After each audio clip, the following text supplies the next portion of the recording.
아멘. 자, 오늘 느리게 배우는 자들, 좀 제목이 좀 특이하죠. 철학자 조지 산타야나라는 사람이 이런 말을 했습니다. 과거를 기억하지 못하는 사람들은 과거를 반복해야 한다. 의미 있는 말이죠. 이제 모세가 신명기를 시작하면서 이 고별 연설, 일종의 고별 연설을 하게 되는데, 그 연설에 해당하는 이 신명기에서 가장 먼저 한 일이 뭐냐면 과거를 돌아보는 것입니다. 우리 영어로는 리뷰라고 말하죠. 회고한다, 뭐 이렇게 말할 수도 있습니다. 과거를 돌아보는 것입니다. 그러면서 이제 시작하는 이야기가 2절에 이렇게 보면은, 여러분 성경으로 보시면은 이 백성들이 호렙산에서 시작한 광야의 여행 시작이 가나안 땅의 접경 지역인 가데스바네아까지 가는 직선거리로 따지면 10하루길, 굉장히 짧은 거리예요. 뭐 키로수로 따지면은 240km 정도 되는 거리거든요. 그러니까 장정들이 열심히 하루하루 걷다 보면은 진짜 10하루 정도면은 도착할 수 있는 그런 거리, 짧은 거리인데, 이들이 결국은 가데스 바네아까지 이르게 된, 지금 이 모세가 고별 설교를 하고 있는 이 시점에서 볼 때 무려 40년이 걸렸다는 거예요. 정확하게는 38년 걸렸죠. 그러니까 10하루길이면 도착할 장소를 왜 이렇게 오래 걸렸을까요? 그래서 혹자는 그 이스라엘 백성들을 가리켜서 느리게 배우는 자들, 느리게 여행하는 자들, 이렇게 별명을 붙였어요. 정말 느리게 배우고 정말 느리게 여행하는 거죠. 10하루길을 40년에 걸쳐서 여행을 해본 적 있습니까? 네, 말도 안 되는 질문을 던졌더니 여러분 표정이 그러네요. 그런데요, 이걸 영적으로 좀 들여다보면 우리 신앙인들, 저와 여러분 포함해서 우리 신앙인들이 영적 생활이 꼭 이스라엘 백성과 같다는 거죠. 신앙생활로 따지면 10년이 넘고 20년이 넘고 30년이 넘어가도 여전히 배울 것을 배우지 못하고 여전히 도착해 있어야 될 곳에 이르지 못하는, 너무나 느리게 배우고 너무나 느리게 여행하는 그런 영적 생활, 그런 이들이 얼마나 많겠습니까?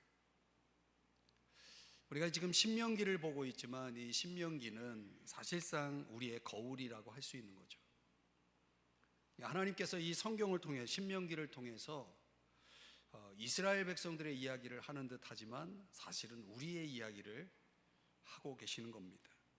그러니까 하나님이 어떤 분이신지를 가르쳐주고, 또 그분에게 순종할 때 그분이 주시는 축복을 누릴 수 있다라고 하는 그런 차원의 교훈을, 격려를, 이 살아있는 마치 드라마 같이 오늘의 이 신명기 이야기를 통해서 하나님께서 저와 여러분에게 말씀하고 계시는 거죠.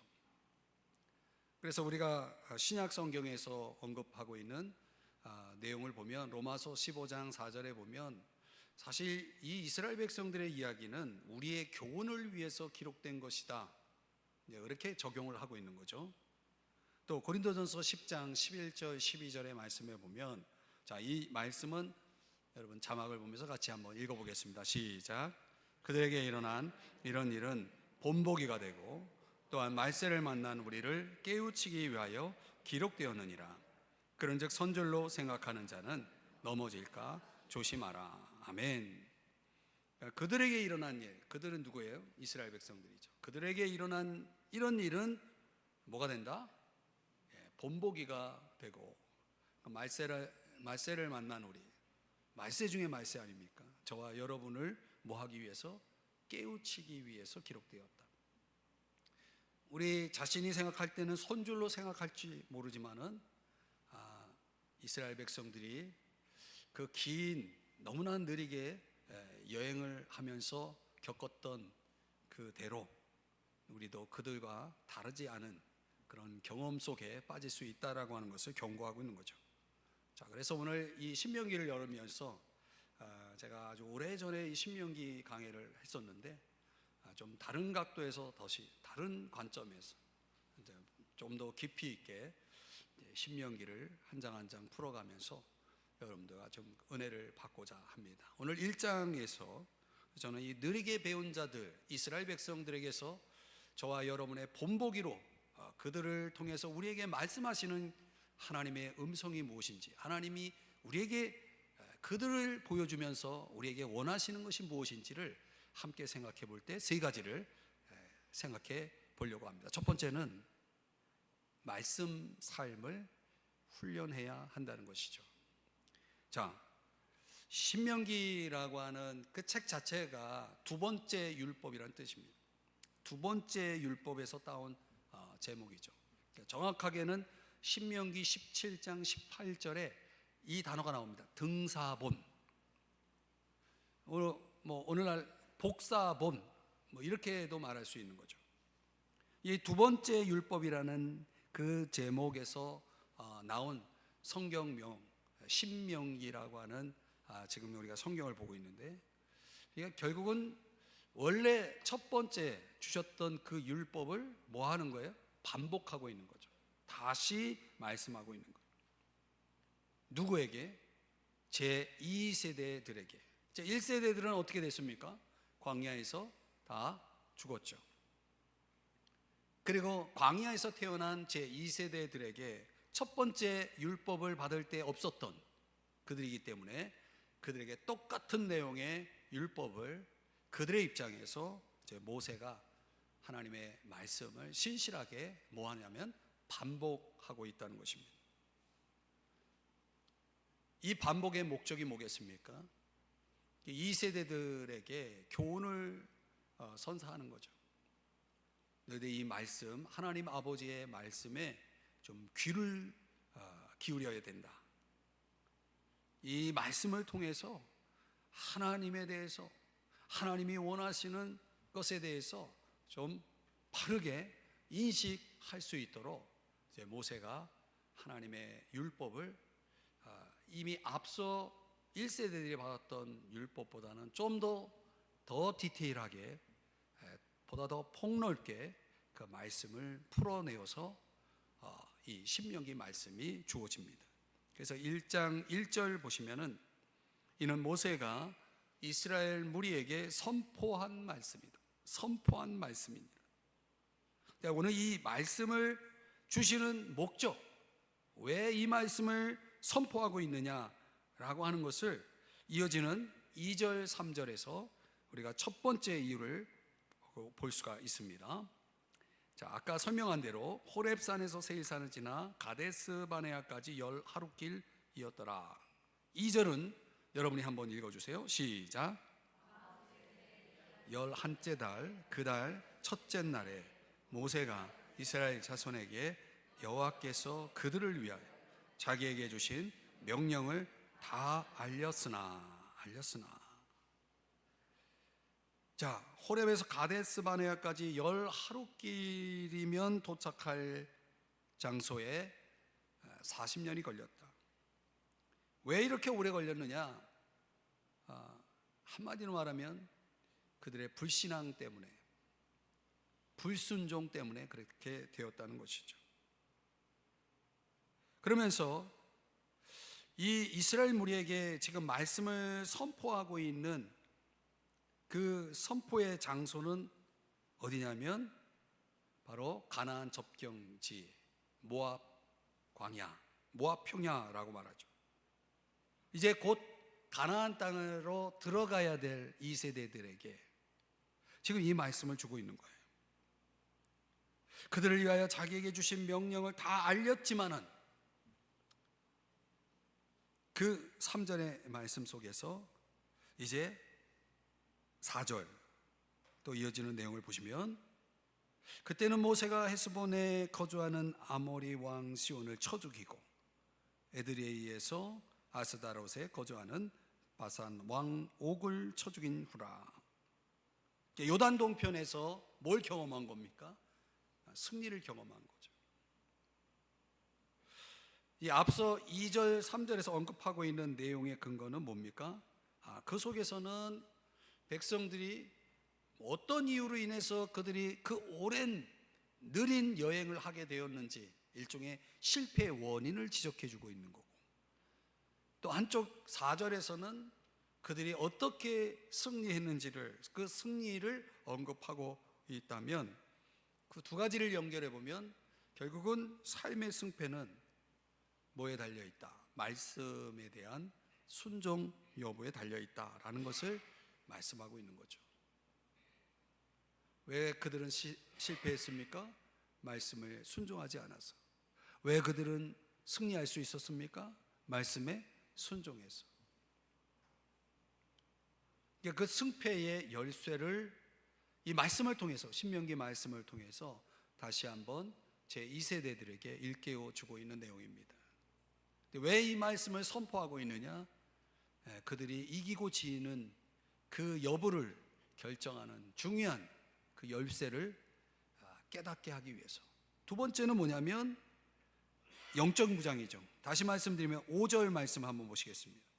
모세가 요단 저쪽 모압 땅에서 말씀드렸죠. 제가 모압 땅에서 지금 이 율법을 듣고 있는 거예요.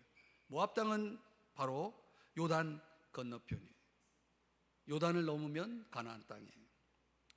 이제 그들이 요단을 건너게 되어서 만나게 될 전쟁, 그 전쟁을 뭐하고 계시냐면 준비하고 계시는 거죠. 어떻게 그 준비를 시키는가를 보면은 이 율법을 설명하기 시작하였더라. 설명이라는 단어가 아주 특이한 단어예요. 바르라고 하는 단어인데 퍼올리다 이런 뜻이에요. 퍼올리다. 마치 우물에 샘을 퍼올리듯이. 퍼올리면 또 물이 있잖아요. 또 퍼올려도 계속 그 샘물에 바닥이 드러나지 않죠. 말씀이 꼭 그렇다는 거예요. 말씀이 그렇다는 거죠. 그 치열한 전투를 앞두고 있는 백성들에게 왜 말씀을 선포하느냐? 여호수아 1장 8절에 이 율법책을 내 입에서 떠나지 말게 하며 그 가운데 기록된 대로 다 지켜 행하면 내가 평탄할 것이고 내가 형통할 것이다. 그러면서 저 가나안 땅의 원주민들을 내 발로 밟을 것이다. 저 땅을 차지할 수 있을 것이다 라고 말씀하죠. 그러니까 이 여호수아를 지휘관으로 해서 이스라엘 백성들이 가나안 땅에 들어갈 때 그들에게 가나안 정복에 대한 키를, 열쇠를 한마디로 말씀으로 요약해 주고 있는 거죠. 말씀이, 너희들이 이 말씀을 따라가면 가나안 땅 정복은 너희들에게 반드시 이룰 수 있는 목표가 될 것이고 그 땅을 차지하게 될 것이라고 말씀하신 거죠. 그러니까 전쟁을 앞두고 있는 제2세대들을 전쟁의 무장을 위해서 그들에게 말씀을 선포해 주고 있다는 것이죠. 그러니까 과거적으로 보면은 그들의 실패와 성공을 통해서 그들로 하여금 이 중요한 교훈을 던져주고 앞으로 그들의 미래 속에서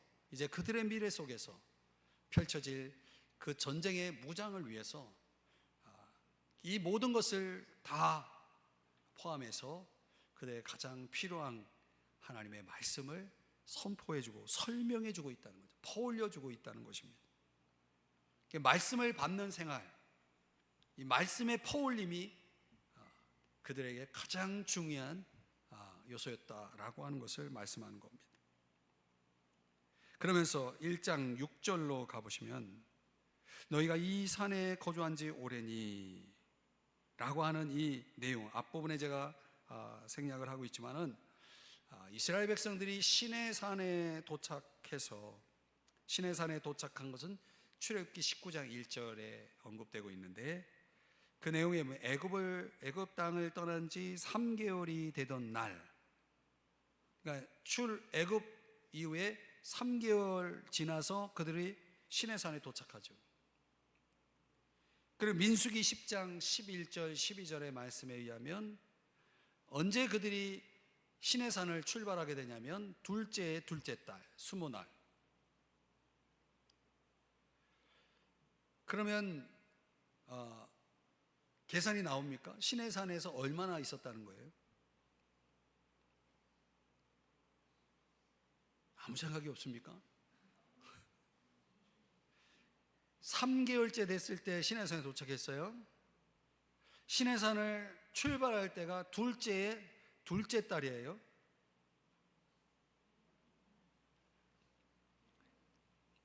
그러면 대략 11개월 정도 되는 거예요. 물론 6월절을 보냈기 때문에, 그죠? 6월절과 무교절을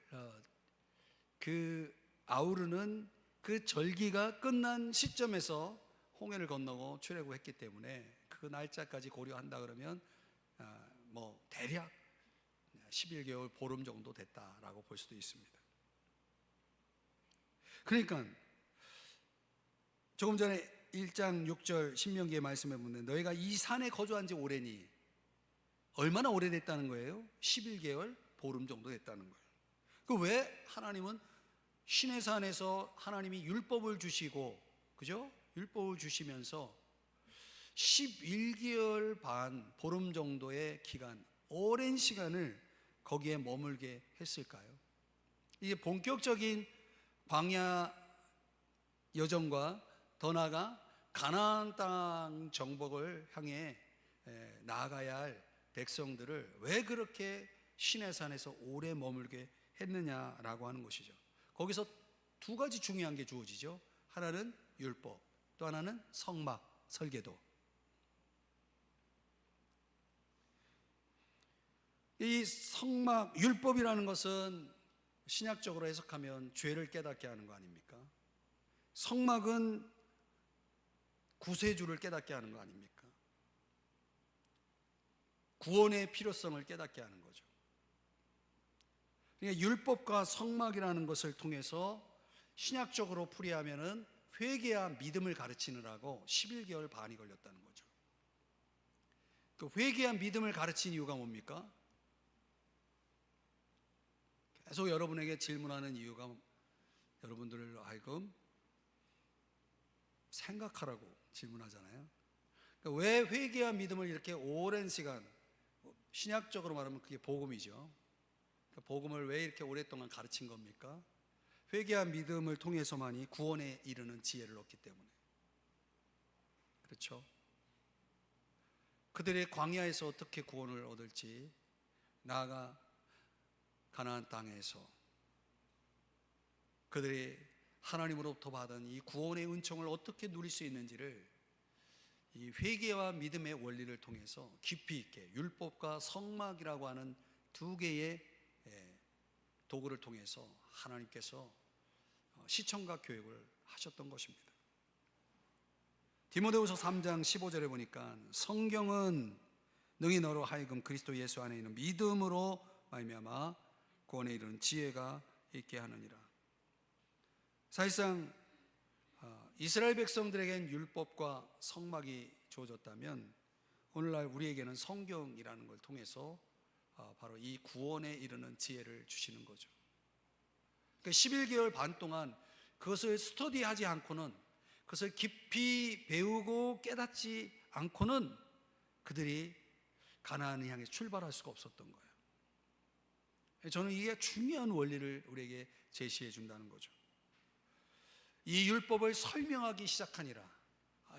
율법을 설명하는 이 모세의 심정이 시내산에서 11개월에 걸쳐서 집중 훈련을 받았던, 말씀에 대한 집중 훈련을 받았던 이 1세대들의 그 기억을 떠올리면서 지금 2세대들에게 말씀을 뭐 하고 있어요? 풀이해 주고 있는 거죠. 오늘날 교회 안에 오는 자들에게 필요한 것이 바로 이거 아닙니까? 말씀을 풀어주는 거.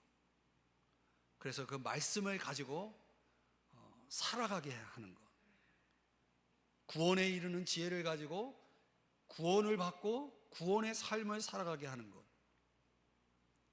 이 작업이 없이는 광야든 가나안이든 하나님과 함께 할 수가 없는 거죠. 오늘 이 이스라엘 백성들을, 그들을 본보기로 삼아서 저와 여러분에게 첫 번째로 던지는 교훈이 바로 이것입니다. 우리에게 말씀 삶에 대한 훈련이 필요하다는 것입니다. 깊이 있게 훈련하는 것이 필요하다는 거죠. 그러니까 말씀을 깊이 있게 배우는 자리에 우리가 있지 않으면 삶의 승리도 우리가 그 승리를 거머쥐기는 불가능하다는 거예요. 어찌 보면 이스라엘 백성들의 그 느린 배움과 여행길이 이 말씀에 대한 깊은 배움의 그 과정을 거쳤음에도 불구하고 그들이 그 안에서 충분히 그것을 삶으로 살아내지 못했던 그 이유를 우리가 좀 더 깊이 고민하면서 11개월 반 가지고 해결이 안 됐다는 거 아닙니까? 그렇죠? 여러분은 얼마나 더 그 말씀을 퍼올려야 될까요?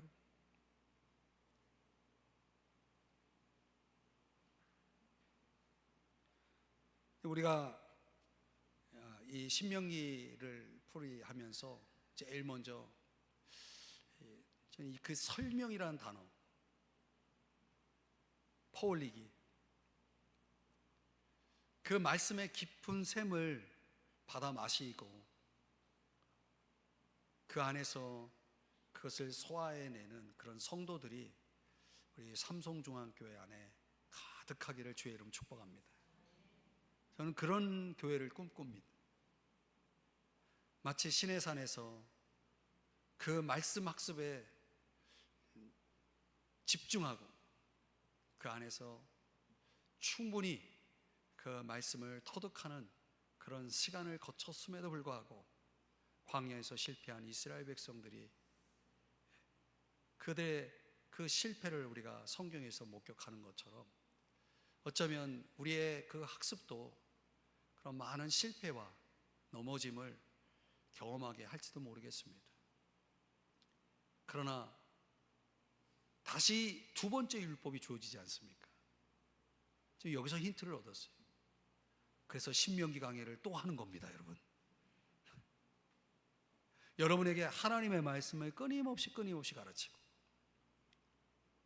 다시 반복해야 되는구나. 말씀은 끊임없이 퍼올려야 되는구나. 말씀은 끊임없이 반복해서 훈련해야 되는구나. 그렇게 해도 넘어지고, 그렇게 해도 실패하고, 그렇게 해도 광야에서 죽임당한 이런 실패한 1세대들의 모습이 다름 아닌 나의 모습일 수 있다는 거예요. 우리가 여기서 첫 번째 씨름을 해야 된다는 거예요. 사랑하는 여러분, 느리게 배우지 마세요. 여러분은 느리게 영적 여행을 하는 그런 이스라엘 백성들의 모습과 같지 않기를 축복합니다. 두 번째로, 오늘 이스라엘 백성들에게서 우리가 배워야 할 교훈은 공동체와 함께 하라는 것입니다. 자, 첫 번째가 뭐예요? 말씀 삶을 훈련하라. 두 번째가 뭐예요? 공동체와 함께 하라. 자, 오늘 9절 말씀에 보니까, 자, 여기 모세가 그때의 그 과거를 회고하는 거죠. 그때에 내가 너희에게 말하여 이르기를 나는 홀로 너희의 짐을 질 수 없도다. 그 많은 백성의 그 무리를 모세가 홀로 그들을 리드해 나간다는 것은 얼마나 그 짐이 무거웠을까요? 모세의 고민이 뭡니까? 내가 홀로, 이 홀로라는 단어를 여러분 주목하셔야 됩니다. 혼자 이 짐을 질 수 없다는 거예요. 짐은요, 혼자 질 수는 없는 거예요. 혼자 짐을 지고 있는 그 상황은 이 모세가 고민하는 것처럼 그런 자리에 있는 사람들이 고민이 많죠. 자, 12절 더 구체적으로 이렇게 설명합니다. 다 같이 읽어봅니다. 시작. 그런즉 나 홀로 어찌 능히 너희의 괴로운 일, 너희의 힘겨운 일, 너희의 다투는 일을 담당할 수 있으랴. 자, 구체적으로 그 홀로 질 수 없는 짐에 대한 내용을 세 가지로 소개하죠. 괴로운 일. 여러분 괴로운 일 있어요, 없어요? 네. 힘겨운 일 많아요. 다투는 일 아주 많아요. 그렇죠? 우리에게도 살면서 이런 일들을 경험하고 있지 않습니까? 근데 백성들이 이런 문제가 있을 때마다 누구에게 달려갔어요? 예, 모세 홀로 그 한 사람에게 달려갔다는 거예요. 그 사람들을 다 상담을 하면서 카운셀링을 하면서 하루 종일 해도 겨우 몇 사람. 그 많은 수많은 백성들을 어찌 그 홀로 그 짐을 질 수 있었겠습니까? 그러니까 우리도 그런 거죠. 우리도 마찬가지예요. 살면서 얼마나 많은 문제를 안고 갑니까? 근데 그 많은 문제를 홀로 질 수 있어요? 여러분 혼자 지고 갈 수 있어요? 어렵죠. 불가능하죠. 홀로 질 수 없죠. 그 홀로 질 수 없는 짐을 누군가는 함께 나눌 수 있는 대상이 필요하겠죠. 그래서 이드로가 제안을 한 거예요. 사람을 세워라. 함께 하라는 거죠. 그래서 13절에 지혜와 지식이 있는 인정받는 자들을 택하라. 공동체 안에서 존경받고 분별력을 갖추고 있는 사람들, 이런 사람들에게 백성들의 문제를 해결할 수 있는 어떤 책임을 위임시키는 거죠. 그래서 이스라엘 공동체가 한 사람 리더십을 중심으로 해서 형성되었던 그 공동체가 상당히 조직적인 공동체를 형성하게 되죠. 이게 오늘날의 교회의 모습과 같죠. 오늘날의 교회의 모습. 오늘 성경은 뭘 얘기하는 거냐면 그 과거를 회고하면서 이스라엘 백성들 속에서 그들이 어떻게 이제 하나님이 주신 이 순례를 여행을 지나가게 되었느냐, 그 과정 속에서 그들에게 또 두 번째로 심각하게 대두되었던 문제는 함께하는 문제였다는 거죠. 함께하는 것. 그걸 오늘날로 말하면 공동체라고 말하는 거죠. 공동체. 그러니까 우리가 하나님의 말씀 앞에서 그 말씀 삶을 훈련하고 스터디하고 실습하고 그것을 살아내는 그런 훈련들을 우리가 해나가야 할 뿐만 아니라 말씀만 가지고는 우리에게 충분히 모든 걸 다 채울 수가 없는 거죠. 거기에 플러스해서 공동체와 함께하는 삶이 있어야 한다는 거예요. 그래서 전도서 4장에서 이 말씀을 좀 적용하면 이런 말씀을 하고 있는 거 아닙니까? 두 사람이 한 사람보다 낫다라고 말하는 거죠. 만약 홀로 있어요. 홀로 있는 게 나을 수도 있어요. 그러나 넘어질 때는, 혼자 있는 사람이 넘어질 때는 화가 있을 거다. 그렇죠? 내가 건강하고 내가 튼튼하고 내가 힘이 있을 때는 혼자 있어도 문제가 없을지 모르겠습니다. 그러나 이 홀로라고 하는 것에 한계가 있는 거죠. 넘어질 때가 있는 거죠. 쓰러질 때가 있는 거죠. 실족할 때가 있는 거죠. 큰 누군가 붙들어 줄 사람이 있지 않다면 그 사람은 일어설 수가 없는 거죠. 여러분 인생에 그 수많은 힘든 일들, 감당할 수 없는 문제들을 만날 때마다 우리가 해야 할 일들이 뭡니까? 내 짐을 나눌 수 있는 대상을 찾아야 되는 거죠. 그래서 저 유명한 르비딤 전투에서 모세가 혼자 손을 들을 때는 이게 어느 정도 가능하지만 결국 그 손이 내려올 때 전세가 불리해지지 않습니까? 그러니까 아론과 훌이 함께 손을 붙들어 주었을 때 그들이 이제 편안히 앉아서 좋은 자세로 꾸준하게 계속해서 손을 들 수 있도록 말이죠. 함께 손을 들 때 그 전쟁에 승리했다는 사실 여러분 기억하시죠? 함께 한다는 게 굉장히 중요한 거예요. 제가 새벽에 기도하면서 하나님 앞에 그런 기도를 하거든요. 그때가 언제일지는 모르지만 하나님, 제가 하나님 앞에 이렇게 기도하는데 외로워요. 그랬어요. 제가 기도하는데 외로움을 느껴본 적 있습니까, 여러분? 이 기도원 같은 데 가면은 기도한 사람이 많으니까 이 분위기라는 게 있잖아요. 기도하는 분위기. 하나님, 이 기도의 동력자를 우리 교회 안에 많이 붙여주십시오. 이 목사가 기도하는 건 당연하겠지만은 우리 성도님들 안에서 기도의 용사들을 불일 듯 일어나게 하셔서 정말 이 교회 기도하는 자리에 많은 이들이 나와 함께 기도할 수 있게 해주십시오. 근데 하나님이 꼭 들어주실 것 같은 느낌이 들어요.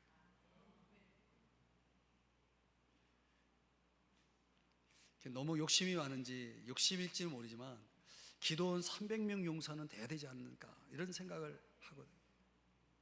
그럼 우리 이 자리에 300명이 앉아 있을 수 없어요. 빡빡하게 앉으면 250명까지 앉아요. 300명까지 뭐 본당에 들어올 수 없어가지고 저 1층에서 1층에서 나머지 못 올라온 사람은 1층에서 기도하고, 네, 그렇게 하나님이 역사하시면 얼마나 좋을까. 여러분, 포도나무의 생존 방식이 뭔지 알아요? 엉켜 있는 거거든요. 이 가지가 엉켜 있으면, 얽혀 있지 않으면은 그 힘없는 가지가, 아무 힘없는 가지가 여러분 어떻게 포도 열매를 붙잡고 있겠습니까? 고린도전서 12장 24절 25절에 보면 오직 하나님이 몸을 고르게 하여 부족한 지체에게 귀중함을 더하사, 25절, 몸 가운데서 분쟁이 없고 오직 여러 지체가 서로 같이 돌보게 하셨느니라. 참 좋은 표현이죠. 돌본다는 거. 근데 일방적인 돌봄도 있을 수 있죠. 어느 한쪽이 다른 한쪽을 일방적으로 돌볼 수는 있죠. 그러나 여러분, 내가 맨날 돌보기만 하면 사람 지치게 돼 있어요. 그래서 간병인들이 힘든 이유가 그거잖아요. 그 직업적으로 힘들어하는 이유가 그거잖아요. 아무나 못하거든요. 옆에서 간호한다는 게 그게 쉬운 게 아니에요. 계속 돌본다는 게 얼마나 힘들어요. 근데 여러분 보세요. 서로 같이 돌본다 그랬잖아요. 이게 이제 아주 비결이거든요. 하나님은 이런 조화를 기뻐하세요. 서로 귀하게 여기고 서로가 지닌 그 짐들을 서로 나눌 수 있다면 그 짐이 얼마나 가벼워질 수 있을까요? 그 가벼움으로 인해서 내가 얼마나 더 견딜 수가 있고 그것을 이겨낼 수 있을까요? 하나님이 오늘날 교회를 주신 이유가 그거 아닙니까? 우리가 구역이라고 하는 소그룹을 가지고 있는데 물론 다 거기에 들어와 있지는 않지만, 그러나 중요한 것은 그런 교회 안의 작은 교회들 소그룹을 통해서 정말 내 삶의 짐들을 함께 나누고 서로 같이 돌보면서 신앙생활을 해나가는 것이 오늘 이 광야의 이스라엘 백성들을 역사를 회고하면서 하나님이 우리에게 던지는 중요한 교훈이에요. 이게 없었다면 모세가 어떻게 그 많은 짐들을 감당해낼 수 있었을까요? 그러니까 이스라엘의 역사 속에 이 공동체의 중요성은 뭐 아무리 강조해도 지나치지 않을 겁니다.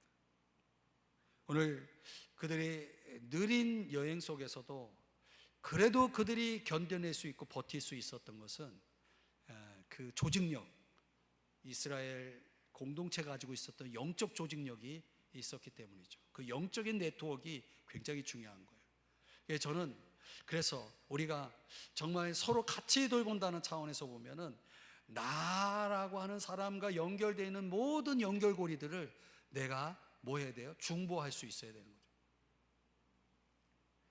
내가 오늘 저 사람을 위해 기도하지 않으면 저 사람이 쓰러진다는 생각을 가져봐요. 저는 그렇게 새벽에 기도하거든요. 내가 이 사람을 위해서 오늘 기도하지 않으면 이 사람 오늘 넘어진다, 실패한다, 쓰러진다. 그러니까 어떻게든 이 사람을 위해서 꼭 기도를 해야 되겠다, 이런 각오로 제가 기도하거든요. 여러분이 여러분의 가족들을 위해서 매일 기도하는 것처럼 말이죠. 여러분 안에 하나님께서 고르게 했다고 그랬잖아요. 하나님이 몸을 고르게 했다. 거기에는 어떤 열등적인 어떤 요소들이 존재할 수도 있고, 우월한 존재들이, 능력 있는 존재들이 함께 할 수 있을지 모르겠습니다. 그러나 고르다라고 하는 것은 좋아하거든요. 하나님이 다 적당히, 가족도 그렇죠. 부부도 서로가 고르게 되어서 서로가 없는 것을 갖게 해서 서로가 서로를 돌보게 하시는 그런 아름다운 조화, 그게 가정 아니겠습니까? 저는 공동체도 그렇게 봐요. 뭐든지 내가 다 만능이고 내가 다 할 수 있다 그러면 다른 사람이 뭐가 필요하겠어요? 그런 존재는, 내가 돌봄 없이도 내 스스로 독립적으로 살아갈 수 있는 존재는 그 누구도 없습니다. 다 우리에게는 누군가의 돌봄이 필요하고, 또 나도 누군가의 돌봄을 채울 수 있는 그런 존재라는 것. 우리가 그런 조화 속에서 우리의 앞으로의 영적 여행을 계속 이어가야 한다는 것이죠. 자, 마지막으로 세 번째는 하나님을 신뢰하라는 것입니다. 이 모세는 이 부분을, 가장 많은 부분을 할애해서 교훈을 1장에서 던지고 있습니다. 7절 8절의 말씀에 보시면, 방향을 돌려 행진하여 가라 라고 말씀하시면서 8절, 너희 앞에 이제 약속한 땅이 있으니 들어가서 그 땅을 차지하라 라고 말씀을 했어요. 이거는 민수기에 나오는 가데스바네아에 도착했을 때 그 1세대들에게 이런 명령을 내렸던 거죠. 차지하라. 성경에는요, 이 표현이 굉장히 자주 등장해요. 차지하라. 예, 하나님께서는요, 어떤 목표를 항상 그 백성 앞에 주십니다. 그러니까 오늘 저와 여러분의 신앙 속에 하나님이 어떤 목표를 주신다는 거예요. 그 목표를 주시면서 그 목표가 제시된 백성들이 이제 어떻게 반응하기를 기뻐하시냐면 믿음으로 반응하기 기뻐하세요. 그래서 차지하라, 네 알겠습니다, 이렇게 하기를 원하거든요. 이게 믿음인 거죠. 하나님이 말씀하시는 것에 대해서, 하나님이 하시고자 하는 것에 대해서 아멘, 아멘입니다. 그걸 받아들이는 걸 우리는 믿음이라고 하잖아요. 신앙생활이라는 게 뭐예요? 계속 믿는 거예요. 믿는 게 신앙생활이에요. 근데 신명기 1장 19절 21절에 또 이 말씀을 하시잖아요. 너희 앞에 두셨은즉 올라가서 차지하라. 저 가나안 족속들 두려워하지 말고 주저하지도 말아라. 올라가서 차지하라. 계속 하나님이 뭐예요? 도전하고 계시는 거죠. 근데 여기에 대해서 25절 26절에 보니까 백성들의 반응을 소개하기를, 우리의 하나님 여호와께서 우리에게 주시는 땅이 좋더라 하였느니라. 좋다, 하나님 저거 우리에게 주시니 참 좋네. 그런데 여기 그 단어가 나오죠. 그러나라고 하는 접속사. 좋긴 좋은데 뭐 했다? 원하지 않았다는 거예요. 그러니까 항상 신앙생활을 이렇게 하는 사람들, 좋기는 좋은데 원하지 않는 거죠.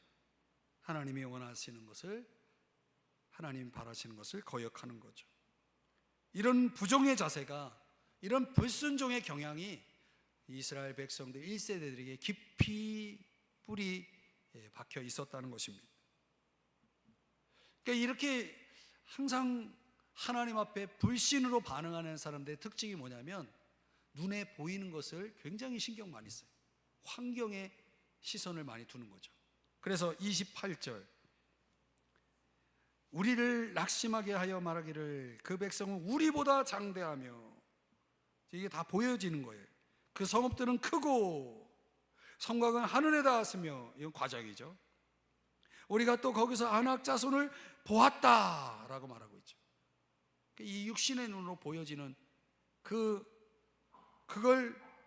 그들은 중요시하는 거죠. 현실적으로 보여지는 것을 놓고 봤을 때는 우리는 그 땅을 차지할 수 없다, 하나님이 차지하라 하셨지만 그건 불가능하다, 이렇게 결론을 짓는 것이요. 그런데 반대로 모세는 뭘 봅니까? 신명기 1장 29절에서 33절의 말씀은 자막 내용 속에서 우리가 한번 말씀을 교독해 보도록 하겠습니다. 제가 29절, 여러분이 30절, 33절까지 뒤에 이어지니까 계속 자막의 내용 속에서 한번 교독해 보죠. 29절은 제가 읽습니다. 내가 너에게 말하기를 그들을 무서워하지 말라, 두려워하지 말라.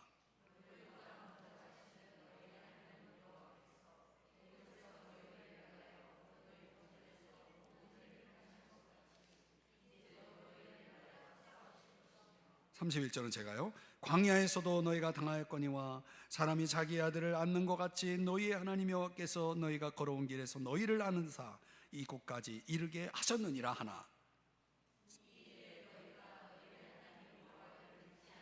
33절을 다 같이요.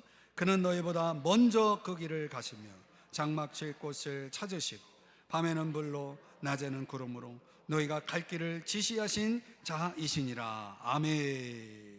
여기 강조된 말씀을 한번 보세요. 하나님은 어떤 분이에요? 먼저 그 길을 가시며 밤에는 불로 낮에는 구름으로 너희 갈 길을 지시하신 자다, 이렇게 말씀을 하는 거죠.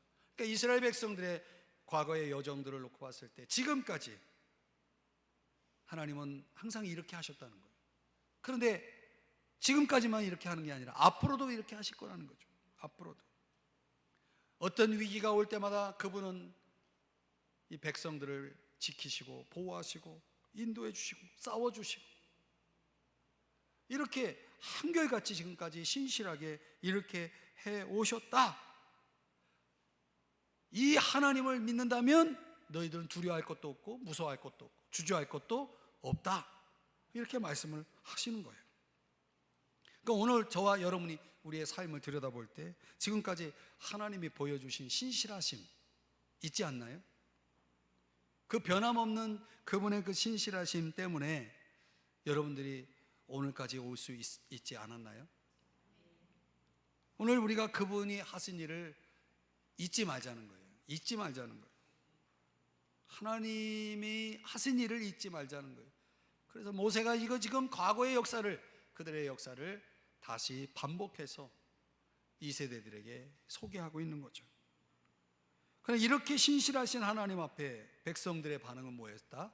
불순종이었다는 거예요. 그래서 1장 35절, 36절, 38절에 보니까 주기로 맹세한 좋은 땅을 볼 자가 하나도 없으리라. 우리가 잘 아는 대로 갈렙 그리고 여호수아 두 사람만 그 가나안 땅을 이제 그들의 발로 밟게 될 것이다, 들어갈 것이라는 거죠. 1장 40절, 42절, 45절에 보니까 그리고 이제 너희들은 다시 광야로 들어갈지니라. 그렇게 들어가기 원치 않으면, 너희들 원치 않으면 그래, 너희들이 원하는 대로 광야로 가라, 이렇게 하나님께서 그들의 완고함과 불순종을 그렇게 판결하신 거예요. 그러니까 우리가 우리의 마음을 자꾸 닫고 하나님의 그 말씀 명령에 따라서 그것을 아멘하고 따르지 않는다면 결국은 하나님이 우리에게 주시는 축복이든 능력이든 지혜든 승리든 그 어떤 것도 우리는 누릴 수 없는 거죠. 아니 가나안 땅에 들어가라 해서 들어갔으면 얼마나 좋았어요. 원하지 아니하고 그걸 거역했을 때 그들이 하나님으로부터 주어지는 그 놀라운 그런 은혜들을 다 상실하고 말았다는 거예요. 그러니까 오늘 우리가 다시 한번 기억해야 될 것은 뭐냐면 우리 안에서 하나님에 대한 모든 부정의 언어들을 받고 부정의 언어들을 다 지워버려야 되는 거예요. 없애버려야 되는 거죠. 저와 여러분에게 필요한 언어는 믿음의 언어여야 된다는 거예요. 믿음의 언어. 시편 56편 3절 10절의 말씀에 뭐라고 말씀합니까? 내가 두려워하는 날에는 내가 주를 의지하리이다. 내가 하나님을 의지하여 그의 말씀을 찬송하며 여호와를 의지하여 그의 말씀을 찬송하리이다. 두려워하는 날에는 뭐 한다고요? 네, 여러분, 우리가 살아가다 보면 두려운 일이 있죠. 두려운 생각에 사로잡힐 수 있죠. 근데 그 두려움이라는 것이 결국은 우리의 영적인 여정을, 성장을 방해한다는 것도 아셔야 됩니다. 그러니까 두려울 때마다 우리는 우리의 시선을 지금까지 신실하게 내 인생을 이루어온 하나님을 주목하고 그분을 의지하는 자로 우리가 그 자리에 서야 됩니다. 믿음 위에 서야 된다는, 믿음 위에 굳건하게 서야 한다는 것입니다. 이건 불가능해, 이걸 왜 내가 해, 그건 너무 힘들어, 이런 언어들이 우리의 신앙생활 속에서 다 지워져야 되고 없어져야 될 것들이에요. 하나님 앞에서 믿음의 언어를 사용하는 여러분 되시기를 주의 이름 축복합니다. 왜냐하면 그분이 다 듣고 계시니까. 제 말씀의 결론을 내리면서 결국 느리게 배운다라고 하는 것은 영적인 어린아이가 되지 말라는 뜻이에요. 어린아이의, 영적인 어린아이들, 육신적인 그런 마음들, 생각들, 자세들을 가지고, 태도들을 가지고 살아가는 모습들, 이런 것들은 참 우리가 신앙생활을 거듭하면서 계속해 나가면서 정말 주의하고 또 주의해야 하지 않겠는가. 우리 스스로가 피난처 대신 우리 주님 앞에 우리가 더 가까이 나가고 그분을 의지하고, 주님이 오늘도 그렇게 말씀하시는 거죠. 우리 주님은 저와 여러분이 이 믿음의 언어를 사용하면서 그 주님 앞에서 아멘 하는 그런 그 백성들의 모습을 보고 싶어 하시는 그 하나님을 여러분 생각해 보세요. 우리가 그분을 믿고 있는지 아닌지를 그분은 지금 저와 여러분에게 그 모습을 좀 보고 싶어 하시는 것 같아요. 그래서 끊임없이 우리에게 배우게 하고 또 배우게 해서 우리로 하여금 이제 영적인 어린아이 일들을 다 내버리고 이제 좀 성숙함으로 주님 앞에서 반응하고, 주님께서 말씀 삶을 살라라고 하신 것처럼 말씀 삶을 훈련하고 그것을 계속 삶에 적용하면서, 때로는 힘들고 어려울 때는 공동체 속에서 짐들을 함께 나누고, 오늘도 하나님에 대한 믿음으로, 내일도 하나님에 대한 믿음, 오직 나의 의인은 믿음으로 말미암아 살리라는 것처럼 하나님 말씀하시면 아멘, 그 말씀에 아멘으로 화답하고 그 말씀에 순종하여 따르는 오늘 저와 여러분이 될 때에 이제 우리는 느리게 배우는 자라는 타이틀을 내려놓고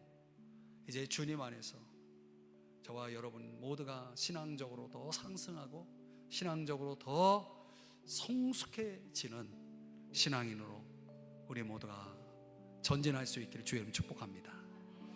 기도하겠습니다. 하나님 아버지,